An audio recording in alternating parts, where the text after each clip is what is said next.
चिराङाव फिन मोसानि हारा बेगें बोखांनो मोन्दों। थांनाय माखासे सान सिगां चिरांनि फानबारि रेन्जनि बेंखनाव थानाय मानास माहारियारि हाग्रामायाव माथाम मैदेर बोखांनो मोननायनि उनाव फिन हाग्रानि जिब जुनार आरो मोसानि हारा बेगें बोखांनो मोन्दों। बे जाथाया फोरमान खालामदों दि मानास माहारियारि हाग्रामायाव दिनैसिमबो सिखारिफोरा खालामो मैहुर। जिल्लानि बिजनी फानबारि थानानि सिङाव थानाय 4 नं दैलंजारनिफ्राय सासे मैहुर खालामग्राजों लोगोसे मोसानि हारा बेगें आरो जिब जुनारनि हारा बेगेंफोर बोखांनो मोन्दों। आन्दो सुलुंनि बिथाजों पुलिसनि सिग्रोमनायाव बोखांनो मोनो सासे सुबुंजों लोगोसे हाग्रानि जिब जुनार आरो मोसानि हारा बेगें।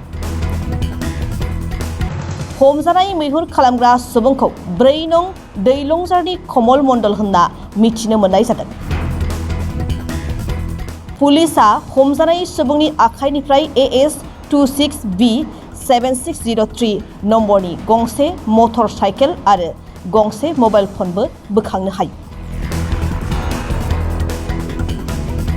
मोनसे आन्दो सुलुंनि बिथाजों फानबारि पुलिसआ शुक्रबारखालि सिग्रोमनायाव मुसानि हारा बेगें लाबोबाय थानाय समाव हमनो मोनो मैहुर खालामग्रा सुबुंखौ।